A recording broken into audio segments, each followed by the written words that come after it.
Bonjour à tous, bienvenue c'est Angie, on se retrouve pour une présentation de jeu. Aujourd'hui je vous présente l'Oracle Amenti de Jennifer Sodini aux éditions Très Daniel. C'est un coffret de 42 cartes avec un petit livret illustré en couleur, vous verrez il est très très beau. Alors je vais quand même vous montrer l'intérieur de la boîte parce qu'il vaut le coup d'œil. Voilà, il est aussi un peu magique ce coffret. J'aime beaucoup les couleurs en tout cas. Donc c'est un oracle qui va nous emmener dans la sagesse de l'Égypte antique, dans la mythologie égyptienne. Et notamment, on va retrouver ici les 42 lois de la déesse Maat, la déesse de l'équilibre. Donc on va découvrir un petit peu tout ça. Donc les 42 cartes vont reprendre chacune d'entre elles une loi de Maat. Alors, on va regarder déjà un petit peu dans le livret. Donc, je vais peut-être commencer par vous lire la petite présentation quand même. Donc, laissez-vous guider par la sagesse égyptienne et découvrez le pouvoir mystique des lois de Maat. Les tablettes d'émeraude décrivent les chambres de l'Amenti comme un espace entre les mondes où le temps s'entremêle, où le potentiel du passé, du présent et du futur coexistent. C'est un codex cristallisé de conscience qui est simultanément un hall d'archives ancestrales et niveau de réalité propre. Alors, Amenti, comme le titre de l'oracle, Amenti, les chambres de l'Amenti, on pourrait comparer ça, si vous voulez, aux annales akashiques. C'est vraiment cet espace où on retrouve le passé, le présent, le futur. Il y a toutes les mémoires des vies, c'est un petit peu ça. L'oracle Amenti est donc notre propre voyage à travers le temps, l'espace, la philosophie, les dimensions, les rêves et l'expérience. Les symboles immémoriaux qui vous guideront à travers les cartes sont directement liés aux 42 lois de Maat qui régissent la cérémonie de pesée du cœur du livre des morts égyptiens. Une réponse antique pour vous ancrer dans l'instant présent et éclairer votre cheminement intérieur. Alors pour la petite anecdote, alors je ne suis pas spécialiste de la mythologie égyptienne, loin de là, mais la fameuse cérémonie avec les 42 lois, on pourrait comparer ça, si vous voulez, à l'arrivée d'un défunt à qui on va poser 42 questions par rapport à la vie qu'il a menée sur Terre. Voilà, c'est une notion un petit peu comme ça d'accueil du défunt, des âmes. Et donc le défunt devait répondre aux 42 lois de Maat par rapport à la vie passée. Ce qui déterminait son évolution ensuite voilà, dans l'au-delà. Donc voilà pour le côté un petit peu, voilà, explication par rapport au titre déjà du jeu. Alors, ici, je vous montre un petit peu les tranches. Donc, on a des tranches qui sont très jolies. Alors, les cartes sont assez grandes, c'est sur un format oracle. Elles glissent bien, elles sont de bonne qualité, aucun problème. On a donc une illustration qui prend relativement presque toute la carte. Vous avez un petit cadre quand même. En bas, vous avez le numéro de la carte qui vous ramène au livret. C'est beaucoup plus simple pour s'y retrouver. Et vous avez donc ici le titre. Donc par exemple ici, je vis dans la vérité, qui fait référence à une des lois. Le seul petit bémol que je pourrais avoir à faire ici, c'est peut-être dans la police qui n'est pas toujours très visible, en tout cas à mon sens, j'ai parfois du mal à lire un petit peu le titre de la carte. On y reviendra tout à l'heure, on les regardera chacune leur tour. Vous verrez, je trouve que elles sont, le design est très moderne et en même temps, on est dans un thème qui est celui de la mythologie égyptienne. Donc c'est un savant mélange des deux qui est très réussi.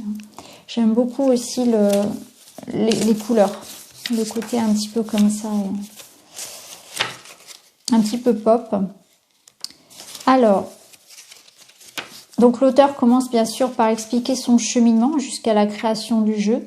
Elle explique ensuite ce que sont donc les chambres d'Amenti, comme je viens de vous l'expliquer, donc elle compare aux annales akashiques.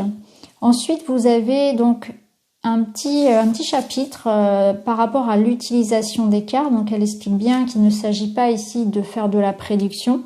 On est plus ici dans justement une reconnexion au moment présent. Parce que c'est là où on va pouvoir apporter un changement, où les prises de conscience vont pouvoir se faire. Finalement, ce qui est important, c'est de savoir ce qui bloque, ce qui est important de conscientiser ici et maintenant. Donc ça, elle explique aussi. Alors, vous avez bien sûr des tirages en une carte, donc par exemple la leçon du jour, tirage en une carte, tirage en 3 cartes, révélation de la sagesse, leçon à apprendre, comment l'apprendre, sagesse révélée. Tirage à 4 cartes, la vie de mon histoire. Donc là, c'est, comme elle explique, un tirage particulier qu'elle utilise particulièrement. Donc l'histoire est lue de manière non linéaire, c'est-à-dire à 4 cartes. Les 4 cartes peuvent être interprétées de gauche à droite comme de droite à gauche. L'objectif est de vous ouvrir à votre propre intuition et de vous connecter organiquement aux cartes. Voilà. On n'est pas ici dans quelque chose de très fermé. Et vous avez également un tirage à 5 cartes. Donc, première carte, tirage concerne ce qui vous réussit sur le plan énergétique. La seconde carte, ce qui œuvre contre vous. La troisième carte concerne ce que vous savez intuitivement. La quatrième, ce que vous devez méditer. Et la cinquième concerne la synthèse des lois et ce dont vous avez le plus besoin afin de vous aligner avec le meilleur de vous-même. Vous avez également un tirage en 6 cartes qui est un petit peu plus pointu, on va dire, hein, sur tout ce qui est en haut et comme ce qui est en bas. Voilà, donc je ne vais pas tout spoiler.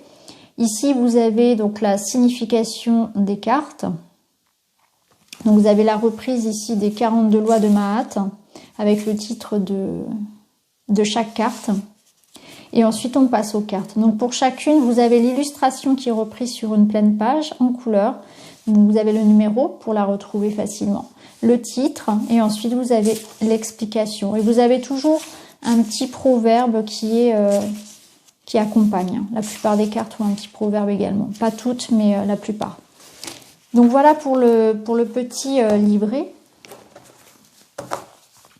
Donc on est parti, on va regarder les cartes. Donc je vis dans la vérité. Je suis mon propre conseil. Je suis mon propre instinct. Je vénère les animaux. Je donne des bénédictions. Je tiens la pureté en haute estime. J'invoque le rire. Je considère tous les autels avec respect. Je suis bon.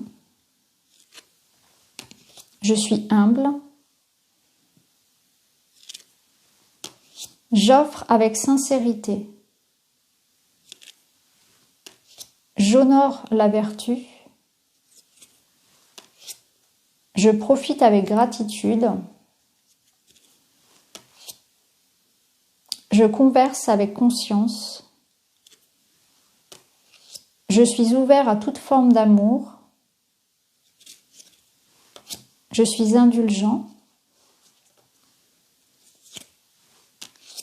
J'épouse le tout.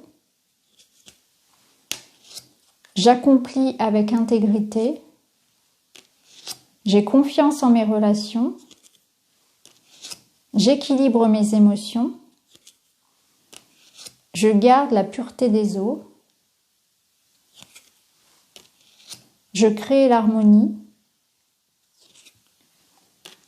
Je fais de mon mieux. Je loue le Dieu et la déesse. Je parle avec sincérité. Je répands la joie.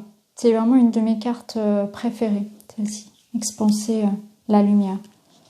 Je parle avec de bonnes intentions. J'agis avec respect envers autrui. Je suis tolérant. J'avance comme je peux. Je suis digne de confiance. Je prends soin de la terre. Je respecte la propriété d'autrui. Je suis en paix. Je fais le bien. Je communique avec compassion. J'affirme que tout est sacré, que toute vie est sacrée. Je parle d'autrui en bien. J'écoute les opinions opposées. Celle-ci aussi, j'aime bien. Je ne consomme que ma part. J'offre des mots bienveillants. J'interagis pacifiquement. Et voilà. Alors, ce qu'on va faire, c'est que on va se prendre une petite carte et on va demander justement quelle est notre leçon à tous, notre sagesse du jour.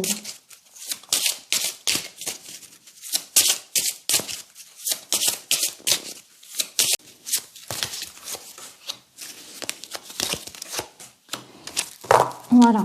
Alors, 2 messages. Hop. Donc, on est parti avec le message numéro 1. Je donne des bénédictions.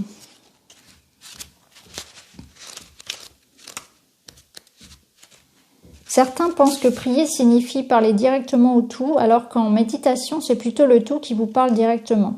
Quelle que soit votre religion ou votre philosophie, ouvrir le portail pour trouver, communier ou communiquer avec les énergies créatives divines peut être un acte qui entraîne la clarté de la conscience et surtout de la paix intérieure. Les différents accords musicaux de la prière, de la méditation jouent la même symphonie que l'on donne des bénédictions ou que l'on jette des sorts. Donner une bénédiction, c'est souhaiter du bien aux autres en incitant la volonté divine, alors que jeter un sort, c'est provoquer le divin. Le livre des morts égyptien contient plus de 200 sorts destinés aux voyageurs spirituels afin qu'ils se frayent un chemin à travers l'au-delà dans l'espoir d'accéder à l'éternité ou à son prochain rêve de vie. Chaque sort offrirait une protection, un pouvoir, une sécurité, une information ou des instruments afin de s'orienter tout au long du voyage dans les enfers de Douat et se préparer la pesée du cœur dans la salle du jugement. Lorsqu'il prononce les 26 confessions négatives de Mahat, le voyageur déclare « Je n'ai pas fermé les oreilles aux mots de la vérité », ce qui, dans le sens de Mahat, renvoie à la notion d'équilibre, d'ordre et d'harmonie. Prévoir d'écouter les paroles de vérité de son vivant tout en prononçant des paroles bienveillantes, c'est alléger le poids du cœur avant de voyager vers la prochaine vie. Appliquer les principes de donner des bénédictions et vivre dans un état de conscience béni est possible chez l'individu éveillé lorsque les canaux de communication, de communion, de bonté aimante et de créativité trouvent leur synergie dans l'intention et lorsque l'intention est imprégnée dans chaque action, un pont est alors jeté au-dessus du fossé qui sépare la terre du paradis. Bénir les gens, les endroits et éventuellement le temps qui passe, c'est valoriser et protéger les heures occupées par l'être humain et invoquer la lumière lorsqu'elle est nécessaire ou inattendue. Quand ce que vous ressentez stimule le conflit, transformez ce conflit avec votre conscience en offrant une bénédiction au lieu d'une insulte. Tissez vos mots et vos pensées avec des intentions en or et transformez le cœur du monde qui vous entoure grâce à votre propre pouvoir. Quand vous n'êtes pas sûr de vous, transformez l'incertitude en foi en bénissant avec imprévisibilité afin de protéger votre vision autonome. L'incarnation pure de la loi « Je donne des bénédictions » consiste à se souvenir de partager des bénédictions avec tous, quoi qu'il advienne, même avec ceux qui, à première vue, ne semblent pas la mériter. Car ils seront jugés lors de leur prochain voyage de vie. Gardez un cœur léger, en levant le voile du jugement et en aimant tout sans différence. Gardez des bénédictions à l'esprit et visualisez comment élever vos mots, comme s'ils avaient leur force propre. Les visions fragiles peuvent parfois paraître floues au départ, mais en mettant en œuvre l'esprit, le cœur, la volonté et l'intention, les bénédictions que vous offrez deviennent des bénédictions ayant une orientation divine. Ainsi, la paix sur la terre et la bonne volonté pour chacun pourront être écrites dans le prochain chapitre du livre de la vie. Donc c'est un très très beau message. Les phrases sont très très longues, il y a beaucoup d'informations. Je pense que c'est un jeu qui mérite vraiment une seule carte déjà suffit pour le tirage.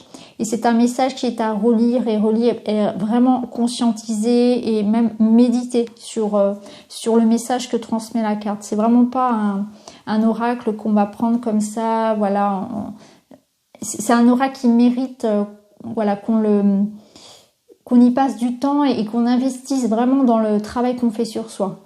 Il est vraiment pour ça, pour un travail assez approfondi. Alors, pour le second message, nous avons la carte 30. J'agis avec respect envers autrui.